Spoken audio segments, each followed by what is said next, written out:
자, 오늘은 27번을 보겠습니다. 피동 표현, 이중 피동에 대한 문제 같이 보죠. 이 문제를 풀 때는 우리가 일단은 피동하고 사동에 대해서 구분부터 먼저를 해내야죠. 피동하고 사동의 차이점. 자, 피동은 어렵게 생각할 필요 없죠. 피동은 당한다라는 뜻이고 사동은 시킨다라는 뜻이니까 당하다. 그 다음에 사동은 시키다. 기본적으로 이런 뜻인데 문장 안에서 이 뜻만 가지고 야 시키는 거냐 아니면 당하는 거냐 이것만 가지고 뜻을 구분하기는 매우 어려우니까 우리가 앞에서 얘기했다시피 피동은 목적어가 없습니다. 왜? 그러니까 우리가 왜라고 물어보면 목적어가 없는 이유가 있지.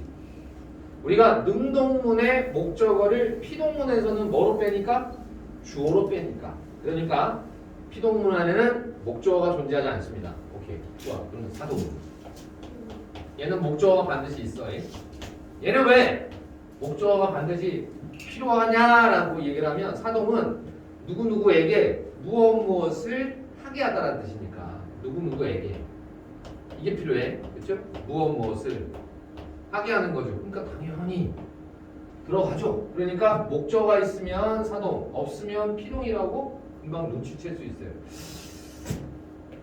이유는 딱 한 가지. 이걸 설명하는 것은 문장 성분에서 목적어가 있느냐 없느냐를 따지는 것도 중요하지만 진짜 중요한 건 이거지. 이, 히, 리, 기 요 세 놈, 요 네 놈이 피동 접사도 되고 사동 접사도 되니까 문제란 말이야. 이게 같이 쓰이게 되면 얘가 피동이냐 사동이냐를 구분할 때 매우 헷갈린다. 일단 거기까지가 가장 중요한 내용이니까 우리가 피동 표현 이러면 자동적으로 여기 나와야 돼요. 세 개. 하나, 둘, 셋. 하나, 둘, 셋. 목적어 없으면 피동, 목적어 있으면 사동. 이 히리기는 둘 다 똑같은 형태예요. 요게 문제. 그러면 이걸 구분할 수만 있다고 한다면 두 번째 적어놓고 이거 외우자는 거지. 그러면 피동 표현은 어떤 동작을 당하는 거나 영향을 받는 것으로 표현하는 문법 요소이다. 피동면에 표현할 때는 피동 정미사 네 가지가 들어가고 아니면 되다를 쓰거나 피동의 뜻을 나타내는 어지다, 아지다 혹은 뭐뭐 하게 되다 다 마찬가지다. 피동 표현들이에요. 이 중에서 요 이시리기에 대한 얘기만 했는데 요 이시리기랑 자 이렇게 연결해 봅니다. 아지다, 어지다 연결하면 요게 바로 우리가 무슨 표현이라고 불러? 이중 피동이야. 우리 문법에서는 이중 피동은 금지돼 있죠. 굉장히 싫어한다라는 거야. 우리는 이 피동 접사하고 어지다, 아지다가 만나가지고 이중적으로 쓰이는 걸 매우 싫어한다. 왜 싫어하냐? 국립국어원에 계신 분들에게 여쭤보면 이것이 과도하게 쓰이는 그러니까 이중피동이라는 말은 한 번만 해도 되는데 두 번 썼다는 얘기고 그걸 금지하는 이유는 영어 때문에 그래요. 그러니까 마치 영어식 문장이 우리 국어에 오염을 시킨다는 생각이 좀 많은 것 같아. 근데 이제 이 문제를 풀 때, 자, 이중피동에 대한 문제가 나오면 일단은 우리가 그래서 스톱을 하고 뭐를 살펴봐야 되냐면 수능에서 만약에 이중피동에 대한 문제가 나온다면 자, 헷갈리게 만드는 게 있어요. 일단 넓히다 요거를 바꾸면 넓혀지다요. 그러면 한눈에 봐도 히라는 놈하고 어지가 같이 쓰였으니까 얘는 이중피동인 것 같단 말이야. 근데 이중피동이 아니야. 요게 헷갈려. 자, 그러면 우리가 이와 같이 형용사의 어근에다가 히를 붙일 때는 형용사에다가 이와 같은 접사가 붙을 때는 대부분 다 얘는 피동 접사가 아니라 사동 접사예요. 그래서 형용사에 히가 붙는 요 형태 어근에다가 이거는 사동 접사라고 바꿔야 돼요. 그러면 사동 접사기 때문에 이 넓혀지다는 이중 피동과 아주 비슷한 형태예요. 희하고 어지가 같이 쓰였어. 그런데 누구하고 구분이 되냐면 믿겨지다, 그 다음에 보여지다. 이건 적어놓고 외우시는 게 좋죠. 항상 요 두 단어하고 얘하고 삼각편대를 이루어가지고 삼각편대를 이뤄서 우리를 헷갈리게 하는 놈들이에요. 얘네들은 다 동사입니다. 동사에 붙는 거하고 형용사에 붙는 거하고는 차원이 다르다. 질적으로 차원이 다르다. 형용사에 붙는 것들은 대부분 다 사동접사이기 때문에 얘네들은 이중피동으로 만들어지는 애들이지만 이중피동, 그죠? 얘네들은 이중피동이 아닙니다. 그냥 한 번만 쓰였어요. 어지다라고 하는 딱 한 번의 피동 표현이 나오는 거예요. 요거 구분해야 되는 문제. 왜? 우리가 왜 이걸 배우냐면 바로 그 지점이거든. 믿겨지다, 보여지다, 넓혀지다. 똑같은 형태인데 왜? 한 놈은 형용사고 한 놈은 동사기 때문에 그렇다. 이게 차이가 확연하게 드러나는 거예요. 그러면 이 믿겨지다나 보여지다는 그냥 믿기다로 바꾸든지 아니면 믿어지다로 바뀌든지 아니면 보이다 이렇게 하면 되는데 간단하죠? 둘 중에 하나만 선택하면 돼. 근데 이제 믿기다, 그 다음에 보이다 이런 말을 쓰면 아주 간단하게 끝날 수 있는데 얘는 그렇지 않아요. 얘는 그렇게 줄일 수가 없어. 넓어지다 이거는 달라. 그래서 이러한 형용사 어근에 붙는 사례들이 있지. 좁혀지다, 그냥 이거 외워버리는 거. 넓혀지다, 좁혀지다, 그 다음에 좁아지다, 좁아지다는 아니지. 넓히다, 높여지다.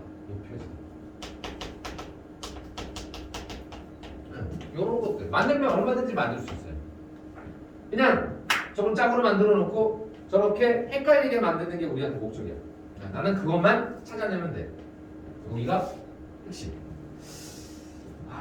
그래서 이중 피동을 만들면 요거에 대한 이제 파트가 설명이 끝나는 건데, 야 그거 말고도 또 있으니까 적었으면 선생님 얘기를 한번 들어봐. 이거 헷갈리지만 않으면 요게 헷갈리지만 않으면 그러면 얘가 나오면 무조건 답을 맞출 수가 있어요. 오케이? 근데 왜 이중 피동은 금지인데 이중 사동은 금지라는 말이 왜 안 나왔을까? 그것도 참 재밌는 일 중에 하나인데 같이 적어볼게요. 그 옆에다가 야 그러면 이중 사동은 괜찮냐? 이거는 허용이 됩니다. 근데 이중 사동 만들 때는 개하다가 붙는 게 아니고 어지다가 붙는 게 아니고 뭐가 붙냐면 접사가 두 번 붙어요. 이, 우라고 이렇게 생각하시고, 그래서 우리가 서다라고 하는 데다가 이, 우, 다를 붙이면 세우다가 돼요.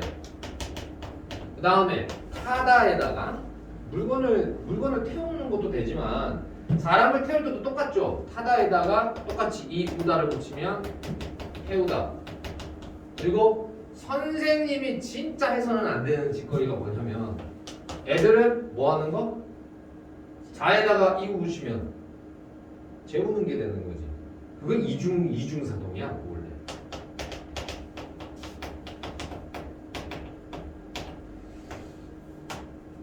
실제로 애들이 코를 걸면서 자는 경우가 있어. 어제도 그래서 근데 수업을 하다가 깨울 수가 없는 거야. 흐름이라는 게 있잖아. 특히 소설을 수업을 하는데 코를 걸면서 자. 야 이거까지 이렇게 다 읽어야 되니까 참다가 이제 근데 수업이 너무 잘 됐어. 너무 잘 되니까 푹 재웠단 말이지. 아씨 내가 잘못한 거야. 그러면 안 되거든. 이제 끝났어. 끝나고 나서 이제 카메라 조작하고 이제 뭐 할 동안에 잠이 깼어 이놈이 쉬는 시간에. 그래서 수업을 조금 이제 내가 늦게 했기 때문에 늦게까지 했기 때문에 쉬는 시간이 조금 줄어든 거지. 쉽게 딱 일어나서 한다는 말에 쎄. 아니 자신들의 쉬는 시간을 침범했다 이거지. 그래서 4분 더 쉬셔야 되는데 이 얘기를 하길래 내가 뭐라고 했게. 너는 1시간 동안 자고 나서 그런 말을 해도 되겠느냐. 적었냐? 세우다, 태우다, 재우다 이렇게 세 가지는 요거는 이중사동입니다. 우리 문법에서는 허용해요. 자, 다음.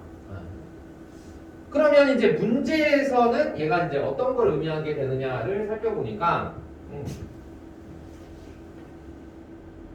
요거죠. 시상식에서 내 이름이 불렸답니다. 자, 선생님이 이거 하나씩 다 그냥 다 분석을 해가지고 알려주는 거야. 부르다에다가 이거 불리다라고 하는 건 부르에다가 이가 붙어서 그런 거예요. 요거는 사동이냐 피동이냐를 금방 파악하려면 이것만 보시면 돼요. 그렇죠? 원래 누군가가 내 이름을 부른 거야. 내 이름을 부르다야. 근데 목적어가 주어로 빠지면 무조건 피동이 될 수밖에 없어요. 그러면 거기에다가 피동 접사라고 적으면 되는 거야. 맞죠? 자, 이 책은 학생들에게 그러면 최근에다가 동그라미 치면 되고 읽어지고가 마찬가지죠. 그러면 하고 지다가 붙으면 보조용언이 돼요. 사실은 어지가 사실 보조용언이거든. 어지다. 그래서 한 번씩 다 쓰인 거고. 자, 입증 되다도 마찬가지다. 요거는 요 이론에다가. 그러니까 지금 다 결론적으로 우리가 여기까지 봤을 때 피동문을 찾을 때는 내가 방금 요령이 있잖아, 그죠? 뒤에 나오는 서술어를 다 밑줄 치고 나서 이 서술어들을 딱 보고 서술어의 주어가 이렇게 이제 부를게. 의미상 목적어일 때가 되는 거야. 의미상 목적어인 경우. 자, 이러면 너희들은 이제 피동문을 구별하는 데는 선수가 되는 거예요. 항상 문장 성분은 서술어가 중요하다 했잖아. 그러니까 서술어 찾고 이 서술어의 주어를 딱 이 문장의 주어를 가봤더니 이 주어가 사실은 의미상의 목적어인 경우에는 전부 다 피동문으로 간다 이 뜻이야. 왜? 능동문에서 피동문으로 만드는 것은 능동문의 목적어가 피동문에서는 주어로 빠지니까 서술어 찾고 주어 찾고 서술어 찾고 주어 찾고 서술어 찾고 주어 찾으면 피동문은 더 이상 이제 안 헷갈리는 거야. 뭔 말인지 알겠지? 그러니까 서술어의 문장 성분상 주어가 실제 의미로는 보면 목적어인 경우에 우리가 피동문이 되는 것이다. 자, 그거 거꾸로 만들면 이제 능동문에서 피동문 만드는 것도 같은 내용이에요. 또 나왔지 봐. 믿겨지지? 이게 단순한 문제입니다. 이거 같은 경우에. 그래서 기가 쓰이고 피동 접사에다가 어지와 같은 피동의 보조형으로 쓰면 자 얘가 정답이겠지. 그래서 보다마나. 그 다음에 여기에서는 문장이 두 개가 나와. 어떻게 나오냐면 찍히다와 그 다음에 모았다가 나오죠. 자 이렇게 해서 관형절을 안 왔는데 찍히다를 보니까 찍다에다가 시가 들어갔거든. 그렇죠? 그러면 피동 접사가 됩니다. 그러면 찍히다의 주어는 내 얼굴이에요. 의미 여기서는 이제 의미상 목적어인지 아닌지만 따지면 끝나는 거야. 그러면 내 얼굴을 찍다거든. 누군가가 내 얼굴을 찍은 거야. 그죠? 이렇게 되니까 피동문이 맞구나. 피동 접사 맞다. 그러니까 이거는 쉽기는 한데 답은 금방 찾아질 수는 있어도 우리가 국어 시험에서 항상 헷갈리는 게 뭐냐면 이 친구를 진짜 내가 답을 해야 되는가 라는 확신이 안 들 때 내가 정답을 찍는데 특히 문법에서는 얘가 진짜 정답인가? 라고 생각을 딱 하고 선뜻 내가 이 체크를 못하게 되는 이유는 뭐야? 다른 선지들에 대한 확신이 없어서 그런 거지. 그러면 내가 피동이냐 사동이냐만 확실히 나눌 수만 있다면 이제 이런 문제 따위는 더 이상 우리한테 장애물이 되지 않습니다. 그냥 빠른 시간 안에 풀어내는 연습을 하면 결국 내게 되는 거죠. 맞아. 제일 중요한 거지. 다음 보겠습니다. 다음 파트는 그러면 이제 높임법으로 가볼게요. 이 높임법은 자 선생님이 29번 문제인데 높임법은 이꼬르야. 이꼬르. 높임법 자체가 문제가 되는 게 아니라 문장 성분 분석 문제입니다. 늘 강조했는데 우리가 세 가지가 있어요. 우리가 이제 주체 높임이 있고 객체 높임이 있고 상대 또는 청자 높임이라는 게 있어요. 이 두 개는 이 두 놈은 문장 성분을 파악을 해야 돼요. 주체라고 하는 거는 우리가 주어고 객체라는 것은 목적어나 부사어입니다. 그래서 내가 지금까지 높임법을 설명을 하면서 또는 친구들이 모의고사나 수능 시험에서 높임법 문제가 나왔을 때 틀린 이유는 오직 하나. 문장 성분을 분석을 안 하고 푸는 거야. 계속. 습관이 잘못 들여진 거지. 높임법 문제는 왜 내느냐? 문장 성분 분석하라고 내는 거예요. 그런데 이 중에서 청자 높임이라는 것만큼은 조심해야 돼요. 얘는 성분의 문제가 아니지 종결 어미 가지고 판단하는 거죠. 요거는 그러니까 담화의 상황에서 나오는 거예요. 종결 어미는 담화의 상황을 떠올려야 돼요. 얘네들이랑 달라. 그래서 얘는 종결 어미를 보고 판단한다. 어떤 상황에서 누구에게 말하느냐를 내가 떠올릴 수 있어야 돼. 항상 그런 단서가 있으니까. 그래서 여기 나오는 이런 기본적인 표현, 그러니까 내용들은 그냥 건너뛰겠습니다. 읽지 않고도 건너뛰고 이것만 적어놓고 항상 높임법이 나오면 이거는 문장 성분 분석이다. 주어 찾고 목적어나 부사를 찾아야 되는 것이다. 중세 문법도 마찬가지예요. 중세 문법. 오늘은 중세 문법을 좀 할 텐데 이 기본적인 상황들을 알고 있어야 중세 문법도 할 수 있죠. 자, 그러면 문장 성분 분석을 하면서 내가 실제로 문제를 풀어보면 어떻게 되느냐. 첫째, 사장님께서는 약속이 있대요. 오케이? 그러면 일단 종결 어미를 먼저 이제 표시를 하는 거예요. 뭐뭐 합니다, 입니다, 뭐뭐 합니다. 아니면 뭐뭐 씁니다. 그 다음에 여기도 마찬가지로 뭐 있으십니다. 있으시다? 십니다. 전부 다 청자 높임을 하고 있죠. 이거는 일단 기본적으로 판단을 해야 되는 거지. 왜냐하면 사장님께서는 약속이 있대요. 그러면 약속이 있는 사람이 누구냐면 사장님이라는 거거든. 깨서가 쓰였으니까 당연히 주어죠. 주어를 높이면 주체 높이면 되고, 그 다음에 뭐뭐 합니다, 뭐뭐 하였습니다, 뭐뭐이십니다 이런 말 들어가면 당연히 청자 높임 들어가죠.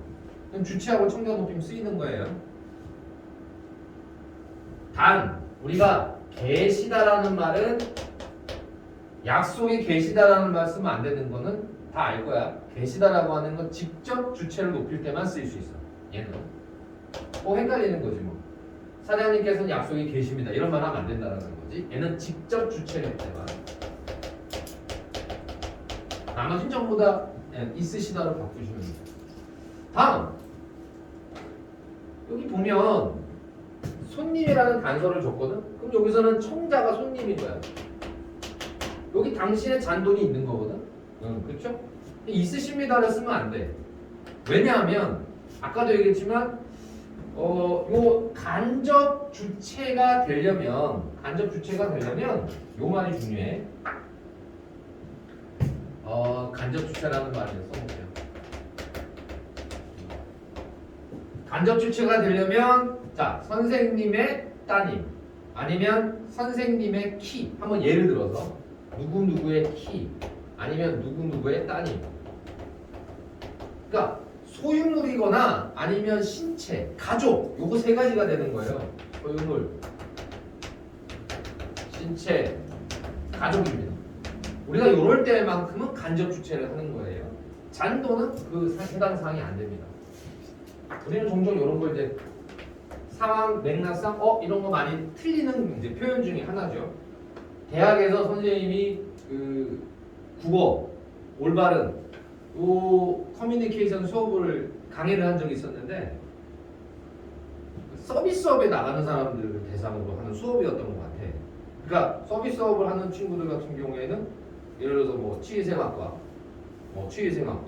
그 다음에 호텔 경영학과, 그리고 또 항공과 관련된 일을 하는 사람들 이제 그런 이제 언어에 대한 얘기를 하는데 이런 거 굉장히 많이 이제 얘기를 하더라고. 이런 경우에는 있으십니다 굳이 쓸 필요가 없어요. 청자 높임으로 끝나요. 왜냐하면 청자가 이미 성님이니까.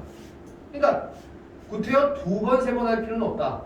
한 번만으로도 충분하죠. 그래서 있습니다로 바꾸면 그냥 끝나는 건데 과도하게 아까 이중 피동도 과도하게 피동을 써서 문제고 과도하게 쓰는 건 별로 안 좋아한다. 한 번만이면 좋은 거고요. 자, 다음 들어왔다의 주체가 누구냐면 동생이거나, 그죠? 동생을 높이는 건 아니야. 높이는 게 아니고 사실은 뒤에 씁니다를 쓰려면은 청자를 높이는 거예요. 누구한테 말하는지는 모르겠어. 아버지나 어머니나 아니면 나보다 높은 사람들에게 말할 때는 이렇게 써야 되겠지. 그래서 주체는 아닙니다. 주체를 높이는 건 아니고, 그죠? 오히려 청자 높임 한 번만 쓰인 겁니다. 또 하나, 요거 많이 틀리는 거. 오다의 주어를 찾아야 돼요. 그러니까 이거 헷갈리면 안 돼. 오다의 주어가 누굽니까? 라는 걸 찾으면 대부분의 친구들이 오다의 주어를 선생님이라고 얘기하는데 이렇게 찾으면 안 되지.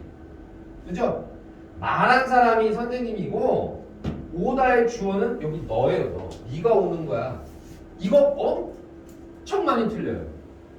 선생님께서 오는 거야? 아니잖아. 의미상으로 찾아가 보면 너가 오는 거란 말이야. 그러면 지금 선생님께서 너 보고 아니 너 더러 오라고 하셔로 바꿔야 돼요.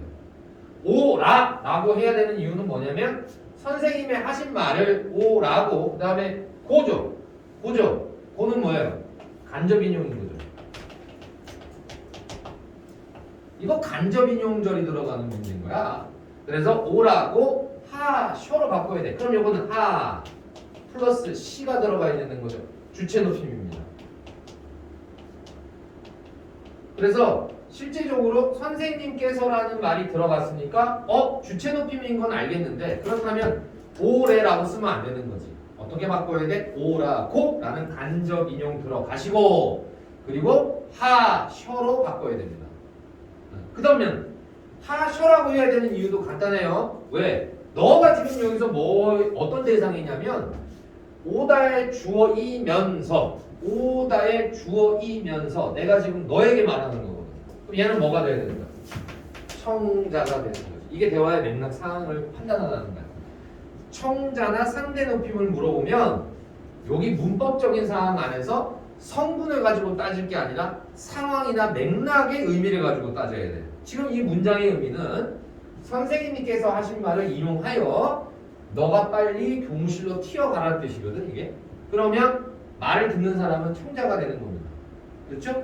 그래서 청자는 너가 되고 오다의 주어도 너가 되는 거예요. 그리고 깨서라고 하는 말을 썼기 때문에 어차피 주체 높임이 돼야 될 수밖에 없어요. 요거지. 자, 다음에 자시다라는 특수어휘가 들어가요. 뭐 주무시다 아니면 드시다 아니면 뭐 계시다 자시다 이런 거 전부 다 우리말에서 명맥을 지키고 있는 주체 높임의 특수어휘들이에요. 서술어니까 이건 알고 있어야 되고 자 깨서 들어가고 주체 당연히 주체죠. 특수어휘 썼죠. 이렇게 됩니다. 자 그러면 이 문장을 이런 식으로 5개를 선생님 분석할 때 아까 얘기했던 대로 다시 한 번 더 높임법은 결국 문장 성분 분석이고 다시 한번 강조하는 거예요. 플러스 청자 높임인 경우에는 종결어미 다시 말해 상황과 맥락을 따주셔야 돼요. 요 두 가지만 우리가 머릿속에 정확하게 집어넣고 있으면 높임법 문제 초반에 한 번쯤은 확 뒤어봐야 돼요. 다 한 번씩 확 뒤었다가 오는 애들이야. 근데 하고 나면 딱 2가지가 남아. 아, 내가 문장 성분 분석을 똑바로 못하고 있구나. 두 번째, 상황이나 맥락을 보고 내가 판단하는 게 아니구나. 근데 이것만 하시려면 높임법은 전혀 지장 없습니다. 그러니까 계속 연습을 해야 되는 거죠. 그러니까 포커스를 잘못 잡아. 자기가 문법에서 높임법 파트는 뭐 개념이 되게 복잡해서 천만의 말씀. 문법적인 어떤 사항들이 복잡해서가 아니고 그냥 솔직하게 시인하면 돼. 내가 문장 성분 분석을 정말 못하는구나. 그거를 거꾸로 뒤집어 넣어. 그래서 외국인들 대상으로 선생님이 대학에서도 강의를 해본 적이 있었는데 제일 힘들어하는 게 이거예요. 높임법. 왜? 얘네들이 어떤 법칙이 있다고 생각을 할까? 아니 뭐 그런 말 많이 하잖아. 외국인들은 좀 이런 체계가 별로 없으니까 할아버지도 유고 할머니도 유잖아. 전부 다. 그래서 없다고 생각하는데 그게 아니라 얘네들이 외국인들이 이거 배울 때 문장 성분을 잘 몰라서 그런 거, 두 번째 상황을 잘 몰라서 그런 거 이것만 설명 잘 해주면 딱 한 학기 만에 아주 공손한 사람으로 다 바꿔줄 수 있어요. 자, 그 다음에 34번은 넘어갑니다. 중세 문법이야. 중세 문법을 하려면 선생님은 물어보는 것만 답변하는 게 아니고 중세 문법이 나오면 어차피 우리가 중세 문법을 따로 정리하지는 않았어요. 내가 왜 그랬냐면 어차피 문제 풀 때 같이 들어갈 거니까 그 정도까지만 알면 돼. 우리가 예전에 내신에서 배울 때의 중세 문법 암기할 게 되게 많거든. 근데 신기한 게 뭐냐면 이게 우리가 저기 뭐야 수능 체계로 넘어오면 물어보는 포커스가 달라요. 그래서 중세국어 옆에다가 이렇게 적어줍니다. 현대 국어 문법 이렇게 생각하시면 돼요. 중세 국어 문법을 물어보지만 실제는 뭐냐면 현대 국어 문법 체계입니다. 조금 어려운 얘기를 하자면 중세 국어는 15세기부터 출발을 합니다. 세종대왕이 만드셨어요. 그때 문법 체계가 따로 있었느냐, 존재했느냐? 없었죠. 문법 체계라는 게 없어. 지금 우리가 현대 국어 문법으로 역순으로 들어가는 겁니다. 그래서 이게 탄탄하지 않으면, 현대 국어 문법 체계가 탄탄하지 않으면 사실 중세 문법은 사상누각이에요. 아무리 설명을 많이 해주고 그냥 단순히 암기했다고 푸는 게 아니라고. 수능에서 물어보는 건 그런 접근 차원이 아니야. 현대 국어 문법 체계랑 비교하면서 봐야 됩니다. 자, 해석을 해보면 천세, 천년 전에 우리라는 말이 전에라는 말이야. 미리, 정하샨이라는 말이 나와. 이때 샤라는 말을 동그라미 치면 우리가 시, 샤가 있어요. 주체, 높임, 선어말음입니다.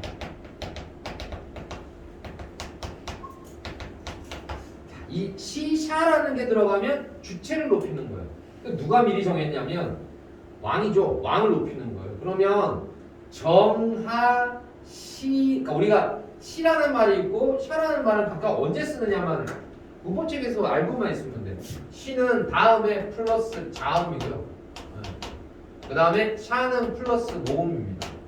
뒤에 모음이 오면 샤가 쓰이는 거고, 그 다음에 시가 붙는 건 자음 앞에, 그러니까 자음이 뒤에 올 때지 결국. 시니. 그래서 요거 기억하면 돼.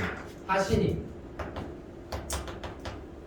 자, 뒤에 자음으로 시작하니까 시가 오는 거고요. 그 다음에 샤오데. 자, 모음으로 붙으면 샤가 오는 거예요. 그러니까 어떤 식으로 생각하면 되냐면 원래는 시라고 하는 게 기본형일 거야. 시가 기본형이고 자음이 붙을 때는 기본형을 그대로 써주면 됩니다. 시가. 근데 샤가 붙을 때는 왜 그러냐면 뒤에 모음이 올 때요. 주로 오라든지 아라는 애가 올 때가 그런 발음이 나와. 그러면 이 두 가지를 우리가 이따가 배우겠습니다만 요걸 우리가 이 형태라고 해요. 이 형태. 기능은 똑같은데 봐봐. 기능은 똑같잖아. 주체 높임 선어말음이라는 기능은 똑같은데 뒤에 자음이 오느냐 모음이 오느냐에 따라서 형태가 휙휙 바뀌죠. 요거를 의문론적 이형태라고 합니다. 같은 놈이야. 그러니까. 태생은 같은데 의문론적 이형태라고 부르는 거지. 자, 그 다음에 한수북이에요. 한수북은 한강 이북 북쪽 땅입니다. 1000년 전에 미리 정하신 한강 북쪽 땅이에요. 네. 누인 개국하사. 누인이라는 건 인을 여러 번 쌓아서 나라를 열었다. 여기서 말하는 누인 개국이라는 건 이제 조선을 말하는 거예요. 조선을 열었다 이렇게 되는 거고, 복년 덕을 쌓아서 어진 덕을 쌓아서 나라를 여시어 왕조의 운수가. 그러니까 요 상황을 적었을 때가 아마 세조 때니까 칭송하는 거죠. 예찬하는 거죠. 자, 요런 단어들 갓 없으니가 나와요. 갓 없으니. 이게 끝 없으니인데 여기 이제 이렇게 삼각형을 뭐라고 부르냐 이제. 이거 뭐라고 불러? 반치음이라고 부르잖아. 그죠? 그러니까 현재는 안 쓰이는 어휘 아니면 음운 이런 거 물어볼 때 굉장히 많이 나오는 거. 삼각형, 트라이앵글, 땡글땡글. 없으시니가 되지? 자, 다음. 우이란 발제가 나왔구나. 그래서 아까 선생님이 반치음 얘기를 했던 게 여기서 니자 샤도.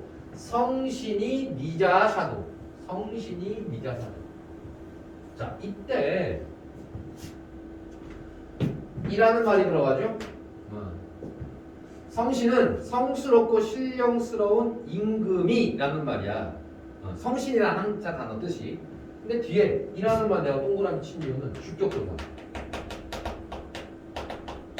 자, 이제 주격조사 얘기를 한번 해볼 텐데 적을 준비가 됐는지 봐봐. 요게 주격조사는 중세 국어의 조사체계. 딱 한 번 얘기를 할 거야. 근데 이 조사체계를 공부할 때 다른 건 다 잊어버려도 제발 주격조사, 목적격조사, 관행격조사 뭐 다 마찬가지인데 이 조사체계를 공부할 때 절대 잊지 말아야 될 거. 특히 이 주격조사부터 설명을 할 때 주격조사는 동그라미 2, 그 다음에 짝대기 2, 그 다음에 생략형 3개밖에 없어요. 그러면 부르면 뭐라고 불러야 되냐? 부르는 방식에 있어서 동그라미가 붙었다 동그라미 2라고 나는 얘기를 한다. 애들 헷갈리니까 다 2로 읽어야 되잖아. 동그라미 2, 그 다음에 짝대기 2. 동그라미가 없다라는 뜻이겠지? 그러면 요 동그라미 2가 붙을 때의 특징은 그것만 알고 있으면 됩니다. 우리가 자음으로 끝나는 경우에는 무조건 동그라미가 와야 돼요. 자, 동그라미가 붙을 때는 언제? 자음인 경우에. 자음인 경우를 외우면 우리가 이나 가렸을 때도 헷갈리지 않을 수가 있어. 왜? 자음 다음에 무조건 이가 나와야 되고 자음 다음에 동그라미 을이 나와야 되고 을이 못 오느냐? 자, 그거만 이해하면 돼요. 자음이 요 동그라미가 있어야만 뭐를 적기를 할 수 있죠? 네, 이어 적기가 가능한 거야. 연음을 시켜서 그 규칙이 다 똑같아요. 동일해요. 중세 국어에서 조사체계는 연음이 되어서 이어 적기가 가능합니다. 이어 적기 하려고 그러는 거야. 그러니까 외울 때 이거를 자음이면 동그라미, 모음이면 짝대기, 이 모음으로 끝나면 생략형 이렇게 외우는데 그 흐름 중에서 요거 하나만 잡으면 그냥 다른 거 안 외워도 되는 거야. 요거 하나만 잡으면 자음으로 끝나면 무조건 동그라미가 와야 돼. 동그라미가 와줘야만 연음, 이어 적기가 가능하거든. 무슨 말인지 이해되지? 그러니까 다 체계 속에 들어가는 거니까 모음이야. 단 여기서 모음은 이 모음을 제외한 애들. 얘네들은 짝대기만 옵니다. 그 다음에 이 모음인 경우는 뒤에 아무것도 안 써도 돼요. 2로 끝났으니까. 그래서 생략형입니다. 생략된 거예요. 근데 또 이 어떤 자식들이 또 이걸 생략됐다고 그랬으니까 주교조사가 어렵다고 그러는데 아니 안 쓴 거라고. 필요가 없으니까. 세종대왕이 얼마나 머리가 좋으신 분이냐. 그냥 아니 맨 끝에가 2로 끝나면 굳이 이 모음을 받쳐 적을 수가 없다. 그러니까 적을 수가 없어. 표기할 수가 없다고. 예를 들어서 요 이 모음으로 끝난 가장 대표적인 단어가 뿌리 깊은 난간할 때 불희야. 불희. 잘 봐. 끝날 때 이 모음으로 끝나거든. 이걸 이후의 모음이라고 그래. 이 모음으로 끝난 놈들한테는 굳이 적을 수가 없어. 이거 왜? 적어봐. 말이 안 되는 걸 아는데 뭘? 적어보려면 적어봐. 이게 무슨 뭐 이게 단어야. 이게 안 되잖아. 아셨던 거지. 이 모음으로 끝나면 어차피 주교조사는 하나밖에 없으니까 쓸 필요가 없다라는 얘기예요. 그럼 이건 뭐 더 이상 얘기할 필요가 없는 거고 뭐만 기억하면 되냐면 다시 한 번 더 자음으로 끝났을 경우에는 무조건 뭐가 와야 된다? 동그라미가 오지 않으면 이어잡기를 할 수가 없어요. 이어잡기를 해야 되니까 발음 나는 대로 이어잡기 하려면 무조건 동그라미가 와야 된다. 이거는 목적교조사도 똑같다. 그러니까 그게 원칙인 거예요. 아, 이거 하나만 확실히 알아도 목적교조사 그 많은 걸 다 외울 필요는 없습니다. 오케이. 그 다음에 자 니자샤도 할 때 두음 법칙에 적용을 받지 않습니다.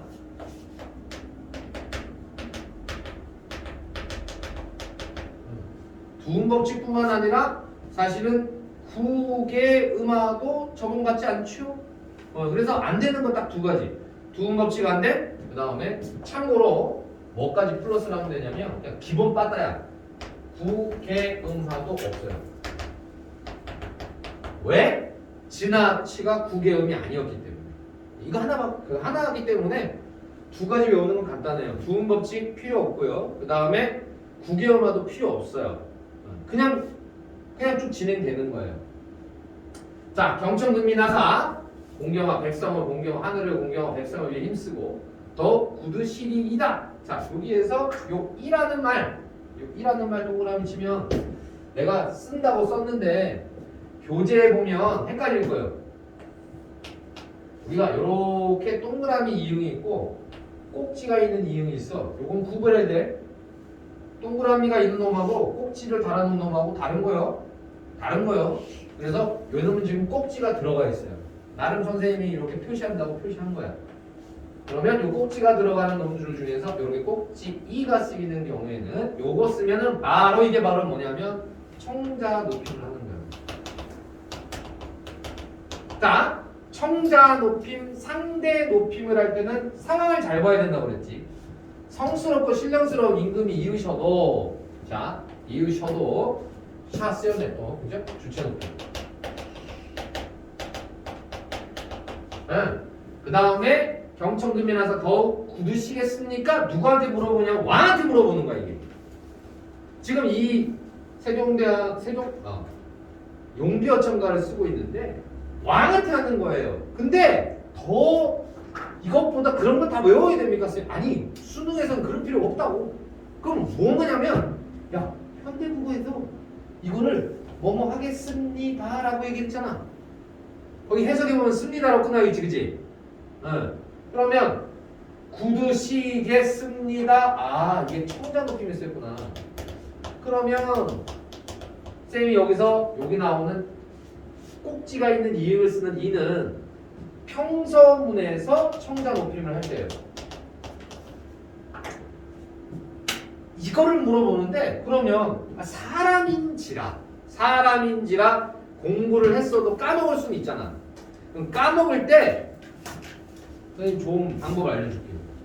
요렇게 원문하고 밑에 현대어 풀이가 따로 분리가 돼 있어요. 근데 내가 편집을 선생님이 이렇게 붙여놓은 거지. 그러면 내가 이게 지금 청자 높임을 물어보고 아니면 어떤 높이모 체계를 물어봤다면 현대어 풀이를 보고 가셔도 괜찮은 거예요. 그럼 거의 다 맞아요. 그러니까 중세 문법을 몰라서가 아니라 현대 문법에서 청자 높임이라는 걸 정확하게 알고 있으면 뒤에 씁니다로 써놨단 말이야. 그럼 무조건 이건 청자 높임을 한 거거든. 그게 여기에 이라고 하는 걸로 구현되어 있고 그 밑에 믿으니까 자 얘는 뭐가 되냐면 똑같은 청자 높임이지만 얘는 의문문일 때 쓰는 거예요.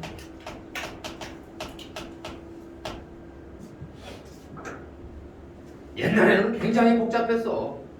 이 높임법 체계가 중세시대에는 16개나 있었대. 그거 우리가 다 외울 필요는 없잖아요. 수능에서는 거기까지 요구하지도 않아. 그러면 결론적으로 내가 이런 중세 문법에 대한 얘기를 물어본다면 결과적으로 나는 현대어를 본다 이거야.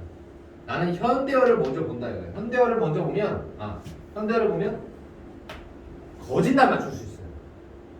그러니까 순서를 거꾸로 가는 게 좋죠. 그러니까 중세 국어를 먼저 읽고 현대어를 읽는 게 아니라 현대어를 먼저 읽고 들어가 봐. 현대어를 읽고 들어가 봐. 들어가 보면 훨씬 더 쉽습니다. 훨씬 더 쉽고 그다음에 여기는 사소한 거지만 임금하라고 하는 극존칭 혹격조사가 있어요. 이걸 혹격조사라고 그래. 부를 때 쓰는 말이야. 극존칭 혹격조사라고 봅니다. 그리고 요 낙수예라는 말이 쓰이죠. 낙수예 부사격 조사네. 요건 부사격 조사. 산행가이셔 하나빌이라는 건 할아버지라는 뜻인데 여기 목적격 조사가 쓰이죠. 그죠? 목적격 조사가 쓰이죠. 이 목적격 조사를 한번 설명을 해볼까? 목적격 조사를 알려면 조사 체계 두 번째. 관용격 조사는 뒤에 문제가 있어. 그러니까 그때 내가 정리하면 되니까. 목적격 조사는 따로는 안 나왔어요. 문제에 따로 안 나오니까 이렇게 적고 외웁시다. 아까 선생님이 자음이 나오면 반드시 뒤에 뭐가 따라 붙는다고 그랬지? 네, 동그라미가 따라 붙는다고 그랬지. 이 동그라미만 기억하면 돼. 그래서 자음으로 끝나냐, 그죠? 그 다음에 모음으로 끝나냐. 자음으로 끝난 놈들 중에서 양성 모음으로 끝났냐, 음성 모음으로 끝났냐. 요 축만 따라서 가면 돼요. 그래서 자음으로 끝났고 양성이면 이렇게 아래아를 찍죠. 아래아를 찍어서 양성임을 표시해 주는 거야. 앞에 놈이 양성이냐 아니면 음성이냐에 따라서 이렇게 나뉘는 거예요. 자음이면 무조건 동그라미가 와야 되니까. 자음이면 동그라미가 와야 되니까. 그러면 모음으로 끝나면 그럴 필요가 없지. 그래서 툭 치고 들어가는 게 요놈하고 똑같은 체계예요. 그러니까 하나만 외워, 하나만. 자음이면 무조건 동그라미. 자음이면 무조건 동그라미 외우면 이 체계가 그냥 저절로 외워집니다. 자음이면 동그라미. 그 다음에 양성이냐 음성이냐만 따지면 되는 거야. 그러면 이럴 때 조심해야 될 게 뭐냐면 마지막 단어의 정성이 리을로 끝나는 놈들만 조심하면 돼요. 무슨 얘기냐면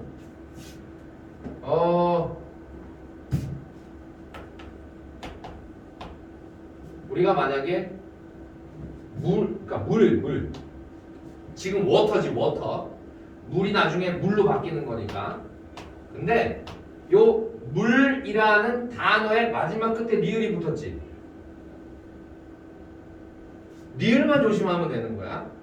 마지막 끝에 리을이 붙고 그러면 우리는 자음으로 끝났으니까 자음으로 끝났는 데다가 음성이잖아요. 음성이니까 요거죠. 그쵸? 그러면 물에다가 을 붙어서 반드시 연음이 돼요. 그러면 무을이라는 단어. 요때 요거 조심해야 돼요. 다시 한 번 더. 분명히 내가 봤을 때는 아니 목적격 조사 을이 와야 되는데 형태상으로는 연음이 되고 이어적기가 돼 뭐가 온다? 을이 왔단 말이야. 자, 요 상황이에요. 요 상황. 그래서 선배들이 저 단어, 그러니까 목적격 조사는 헷갈리는 게 바로 저거야. 형태만 가지고 보면 말이 안 되는데. 그래서 을이 쓰였는데 표기는 늘로 표기가 돼 있다고 한다면 이것만 보고 늘이라고 쓰면 안 돼. 을이 붙은 거야. 이런 경우에는 목적격 조사에서 요거 하나만 조심하면 되는 거예요. 드러난 게 다가 아니라 연음이 돼서 이어적기한 결과물을 가지고 을과 르를 혼동만 안 하면 돼. 그것만 잘 찾아내면 거짓 실수를 좀 안 하게 됩니다. 자, 보고 목적격 조사 체계까지. 그리고 이 모음 다음에다가 자, 자음과 모음인 경우는 이렇게 되고 요거 적어볼게요. 쭉 적고 이 모음으로 끝나면 리을이 옵니다. 이 모음 다음에 목적격 조사는 리을이 오면 돼요. 여기 나오는 리을이 바로 그거야. 하나 빌이라는 말 할 때 리을이 붙었죠. 이 모음으로 끝나면 그냥 리을만 쓰면 돼. 이 모음으로 끝나면 리을만 붙이면 돼. 지금도 그렇지. 우리가 현대국어에서도 야 나같이 소, 릴, 질러 이렇게 되지. 릴이지 릴. 소, 리에다가 리을만 붙이면 되지. 자, 목적격 조사에서 이 모음으로 끝날 때는 그냥 리을만 받쳐 적으면 됩니다. 라는 거. 여기까지.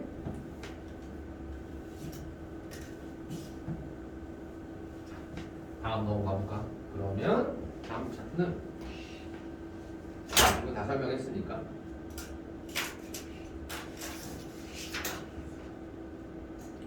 지금 몇 번까지 했지? 내가 좀 뒤로 넘겨버렸네.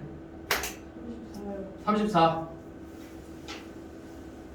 그러면 35번으로 들어가려면 잠깐 쉬었다가 들어가도록 하겠습니다.